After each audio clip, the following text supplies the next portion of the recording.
말씀으로 나를 위해 묻지 말고라는 제목으로 말씀을 나누셔서 누가복음 23장 28절에서 30절은 예수님께서 십자가를 지시고 가시는 비극적인 상황에서도 자신을 보며 우는 여인들을 향해 미래에 닥칠 심판과 환난을 경고하시는 강력한 메시지를 담고 있습니다. 나를 위해 울지 말고 너희 자녀를 위하여 울라고 주님은 강하게 말씀하십니다. 우리는 눈물의 방향을 바꾸어야 합니다. 감상적 동정에서 영적 회개로 가까이 온 심판과 다시 오실 주님 맞을 준비를 하셔야 합니다.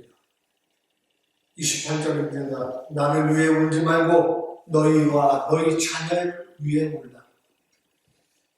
여인들은 예수님의 고난을 보며 인간적인 동정심과 슬픔에 젖어 울고 있었습니다.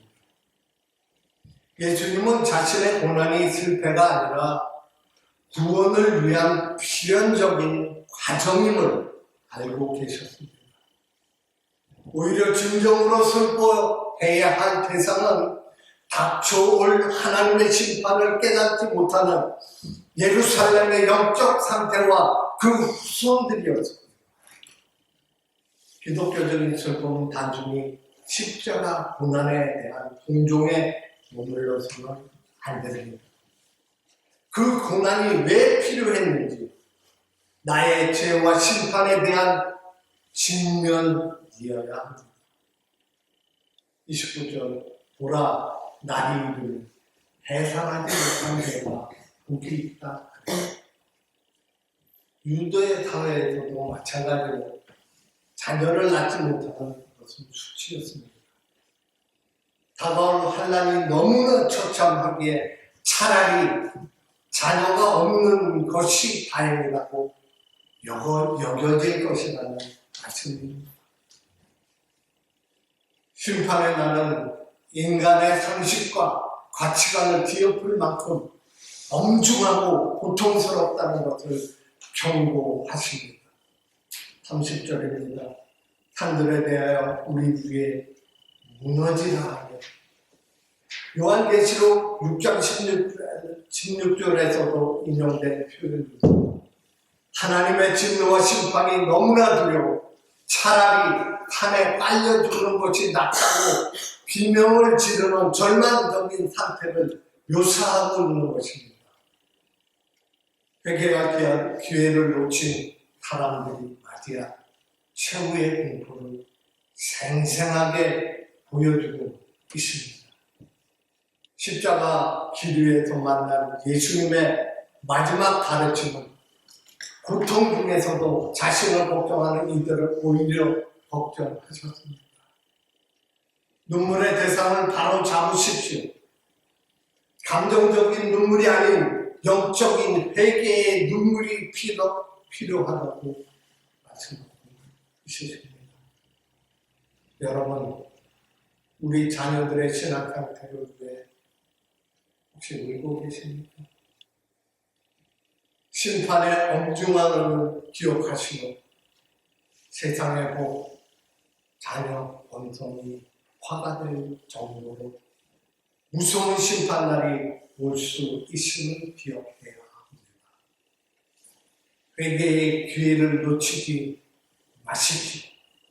심판날에 하나님의 두려워하기보다는 지금 당장 은혜의 보좌 앞으로 나가야 합니다. 주님의 고난을 보고 안타까워하는 관객으로 머물지 마시기를 바랍니다. 그 십자가 앞에 내 죄를 내려놓고 나와 내 자녀의 영혼을 위해 간절히 기도하는 회개의 모습이 우리 모습이어야 합니다. 이 예언은 역사적으로 AD 70년 로마에 의한 예루살렘 함락 때 성취되었습니다.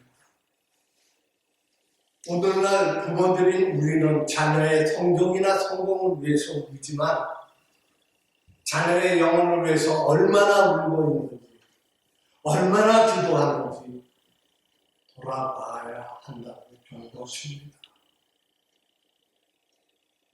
누가복음 23장 28절에서 30절의 핵심은 눈물의 우선순위와 미래를 대비하는 영적 통찰이 있어야 한다고 강조하십니다. 첫 번째로 감상적 신앙에서 실천적 회개로 전환되어야 한다고 말씀하십니다. 우리 그리스도인들은 감동적인 찬양이나 영화, 예를 들어서 패션 오브 크라이스트를 보며 눈물을 흘립니다. 하지만 정작 자신의 삶을 바꾸는 데는 인색할 때가 너무 많습니다. 예수님은 자신을 불쌍히 여기는 동정심에 머물지 말라고 하십니다. 십자가를 보며 주님이 얼마나 아프셨을까라고 묻는 것에 그치지 말고 주님을 저 자리에 매달 내 안의 탐욕과 교만은 무엇인가를 물어야 할 것입니다.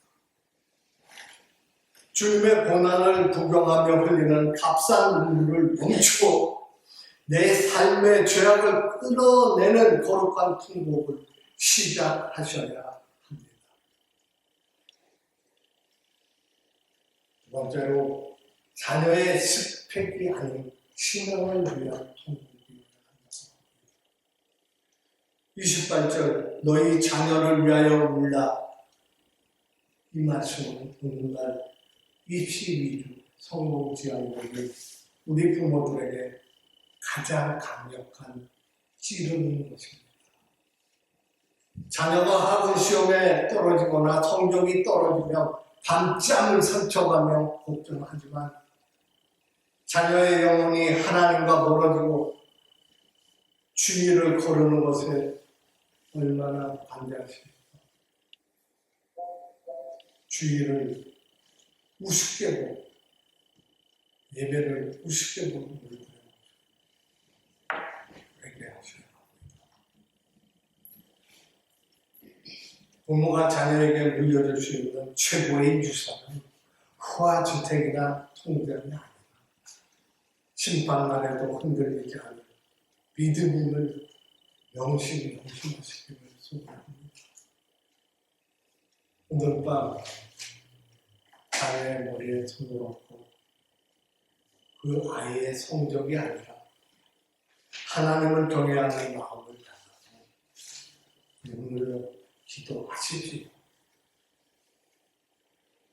세 번째로 안전불감증을 넘어 영적 경각심 28절, 29절과 30절은 설마 하던 일이 현실이 되는 심판을 경고합니다. 현대인은 과학기술과 경제적 풍요 속에 설마 내 삶이 무너지겠어? 라는 영적 불감증, 안전 불감증에 빠져 있습니다. 사람들은 노후 준비, 보험, 건강, 검진을 철저합니다. 하지만 영원한 심판에 대한 대비는 뒷전입니다. 부모는 세상의 산과 바위가 우리를 지켜주지 못한다고 말합니다. 부동산, 권력, 인맥이라는 산 아래 숨으려 하지 마십시오. 오직 유일한 피난처이신 예수 그리스도의 은혜 안에 거해야 함을 명심하시기를 소원합니다. 세상의 보험은 이 땅에서의 사고를 대비하지만 기도는 영원한 심판을 대비하는 가장 확실한 준비임을 다시 한번 명심하시기 바랍니다. 여러분, 지난 한 주간 여러분의 눈물을 쏟게 만든 것이 무엇이었습니까? 통장 잔고였습니까? 건강 문제였습니까? 아니면 죽어가는 내 자녀의 영혼이었습니까? 내 자신, 내 안에 있는 탐욕이 없습니다.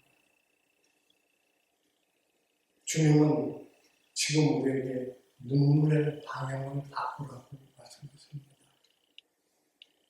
오늘 본문은 동정이 아닌 회개, 그리고 미래를 준비하는 부모의 눈물이 핵심입니다. 이 주제를 여러분의 가슴에 와닿게 한 세 가지 성격의 예화를 준비했습니다. 첫 번째로 눈물의 방향에 관한 예화입니다. 19세기 영국의 유명한 설교자 찰스 스펄전의 일화와 비슷한 맥락의 이야기입니다. 어느 교회의 한 성도가 십자가의 고난에 대한 설교를 듣고 펑펑 울며 목사님을 찾아왔습니다. 목사님, 예수님이 채찍에 맞으시고 가시관 쓰신 것이 너무 불쌍해서 견딜 수가 없습니다. 그때 목사님은 이렇게 대답했습니다. 성도님, 예수님은 불쌍한 분 아닙니다. 예수님은 승리자이십니다.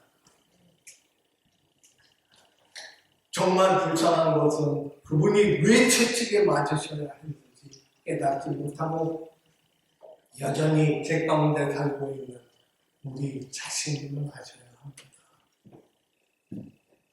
예수님은 우리에게 동정심을 부고라는 분 아니십니다. 십자가를 보며 흘려야 할 눈물은 주님을 향한 불쌍함이 아니라 나 자신을 향한 회개의 눈물이어야 합니다. 두 번째로 자녀를 위한 눈물의 예화입니다. 기독교 역사상 가장 유명한 자녀를 위한 어머니의 이야기입니다. 초대교회의 위대한 신학자 어거스틴의 젊은 시절 방탕한 생활을 하며 이단에 빠졌던 아들이었습니다. 그의 어머니 모니카는 아들을 위해 20년을 넘게 눈물로 기도했습니다. 희망이 보이지 않아 낙심한 모니카에게 당시 주교는 이렇게 위로했습니다. 눈물로 기도하는 자식은 결코 망하지 않습니다. 눈물로 기도하는 자식은 결코 망하지 않습니다. 결국 그 눈물의 기도가 방탕한 아들을 성자로 변화시켰습니다. 본문 28절에 너희 자녀를 위하여 본다는 말씀과 직접적 연관이 됩니다. 부모가 자녀의 세상적 성공이 아니라 그 영혼의 구원을 위해 흘리는 눈물이 얼마나 큰 영적 힘을 갖는지 보여주는 이야기입니다. 세 번째로 심판 경고에 대한 예화입니다. 폼페이 최후의 날의 고초론이라는 예화입니다. 서기 79년 베수비오 화산 폭발로 사라진 폼페이를 발굴한 현장에서 발견된 이야기입니다. 화산재가 온 도시를 덮칠 때 사람들은 보석과 금덩어리를 챙겨 도망하기 바빴습니다. 그러나 한 성문 앞에는 갑옷을 입고 창을 든 채 그대로 화산재에 굳어버린 한 고초분이 유골이 발견되었습니다. 그는 도망칠 수 있음에도 불구하고 끝까지 자신의 자리를 지켰습니다. 반면 많은 이들은 산더미 같은 보물을 들고 도망치다가 그 무게 때문에 속도가 늦어져 결국 길거리에서 화산재에 묻혀 죽었습니다.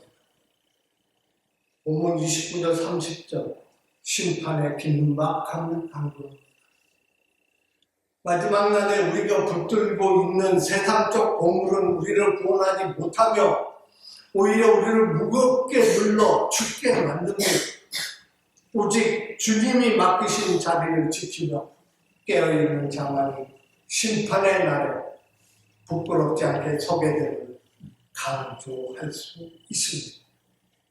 어떤 유골은 양손에 금은 보와 보촉이 든 가방을 꽉 쥐고 있었습니다.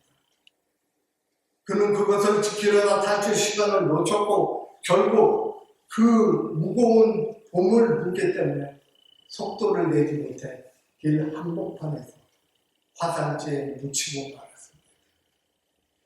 심판날에 그가 믿었던 보물은 그를 살린 것이 아니라 오히려 그를 짓누르는 저주가 되었습니다.